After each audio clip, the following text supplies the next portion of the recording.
In the previous video, I spoke a bit about fanaticism, and there was a question in the comment section asking what is my point. See, fanaticism is a situation, I call it a state of mind, when someone reaches a moment when they are convinced that whatever they know is the only thing that there can be. Why? Because we are creatures of comfort. When someone embraces their comfort zone, they will obviously become protective of that. The more they the more they invest into it, well, obviously the more they will feel compelled to do it, because the more you do something, the more you become content with it, and the better you may become at it. And you will also feel, depending on how much you crave comfort, you will feel more or less an urge to continue doing that, because we are also creatures of habit. Why do we fight for comfort? It's not because necessarily we are creatures of comfort, but comfort gives you a good feeling. Feelings are the most powerful aspect of your existence, because in the end they are the only thing that you will remember when you'll be on your deathbed. And if something gives you a pleasant feeling after having felt emotionally numb for so long, that will give you a sensation that you are alive. Yes? This is what guides all human beings, also all animals, but let's stick only to the human beings. This is what guides all human beings, from psychopaths to serial killers to dictators to everyone that is capable of willing to open up to their emotions. Sooner or later, you will open up to them. You can try to play dead as long as you want. The problem is, or the question should be, why would you want to play dead when you have only one single life? A lot of people give up their emotions because they don't like them. When you are born in a society, in an environment where everything is miserable, you are always pulled down, you're always judged, and as such. All this pain, also coupled with the pain of your ancestors who've been through the same things, these together can easily overwhelm you and make you embrace it as if it is your only way, as if it is the way. When people give up their hope, they give up their innocence, and therefore they will become fanatics one way or another.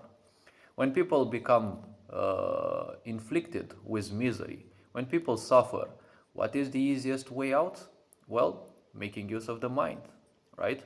Why make use of the mind? Because it can give you all the distractions that you may want. Yes, it can give you all the distractions that you may want. At the same time, your mind is basically the best fake news broadcast, right? But a lot of people love investing into that because, miserable people love investing into drama. Because drama is what gives them emotion. As of what I said, emotion is the most powerful aspect in your life. So do not ever try to fight those. Because when you fight those, you're going to create resistance. And in that resistance, you will create misery to yourself. When people end up being convinced that misery is the only way to follow, they will constantly love drama because it will create misery with which they are accustomed to, right? Isn't that a form of fanaticism? You're a fanatic in terms of bringing your own self destruction, right? Fanatic means you're a slave to a certain emotion.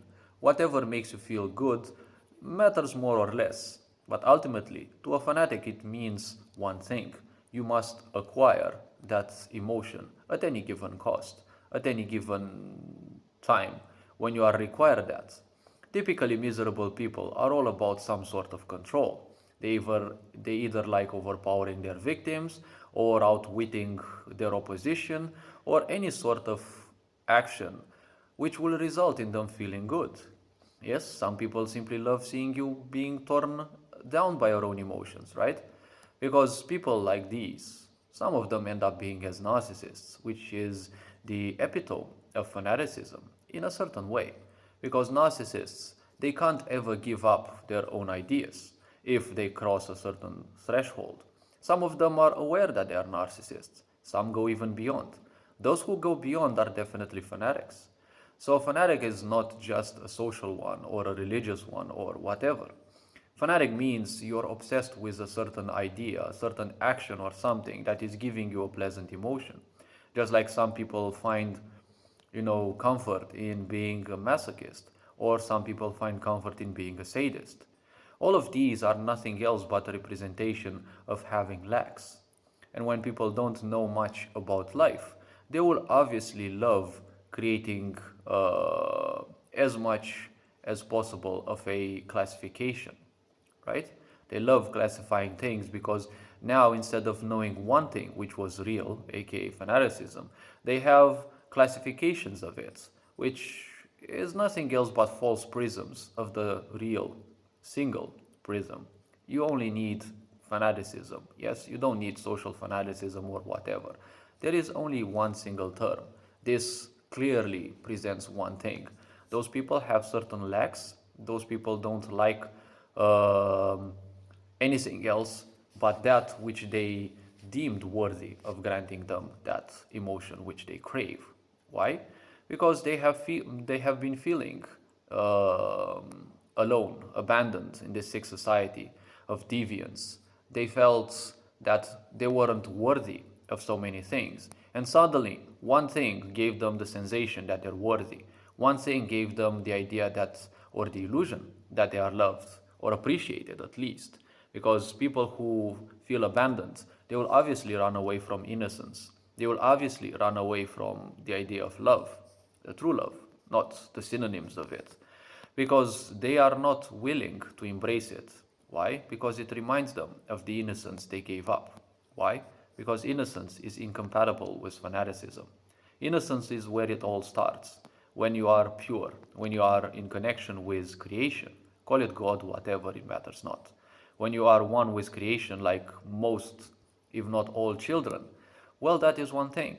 Then you become, entangled in all sorts of the aspects of the mind and misery, and you're creating even more, you're investing even more in your misery because everyone is doing so, right? And in a sick society, you wouldn't want to be left out, right? You wouldn't want to not be taken into account, right? When you can be simply calm by yourself. Well, people who love misery, people who love drama, they will just look at you like bystanders, right? They will look at you like the NPCs they are, hoping that you're probably gonna break like them and, suffer like them, so that they can enjoy your suffering as well. It's all fun until it happens to them, right? But it constantly happens to them. They are fanatics of their own misery. And obviously, what do fanatics love? Well, they love imposing the same misery on others because fanatics crave one emotion, but instead they subject themselves to any sort of levels of misery instead. What does misery love? Being imposed upon others. When you're a fanatic, obviously you're an unconscious being. You're a slave of your impulses. You're a slave of your lacks, of your losses, of your own thoughts and desires. Because life desires to become better. Yes? The whole principle of life, as a conscious being, is to understand one single thing. Life does not have an awareness, but it has all the energy in the world that you may want. Those are the energies that you are making use of each and every day. When life sees or feels, let's say feels, that you invest something, a lot of it, into a certain direction, it will follow with its own energies, right? And the more you do it, the more you convince life itself to invest those energies in that direction because you're convincing life, not your mind, you're convincing life that that is the way. Only that can make you better. Because life entrusts this physical body and the awareness that it can grant, as well as the discernment that it can provide, right? The mind, the logical mind, belongs to this physical body. Life itself has its own intelligence, which is beyond this physical body. It has other layers of intelligence, and, well, if you seek to live only by those, you will live only unconsciously. This body allows the possibility to transcend those limitations and those necessities. The more you do something, the more you convince life that that is the way, because life will only seek to become better at something, whatever. And with this physical body, you're capable of also feeling emotions, but also, unfortunately, attach yourself to those. When you create an attachment, life becomes convinced that that is the only way, and therefore, that is why everything seems to be focused only around that, and you can't pull it out of your mind. Hopefully this video raised a bit of awareness. You are appreciated, take care, enjoy life, and this being said, Ferencan Board signing out.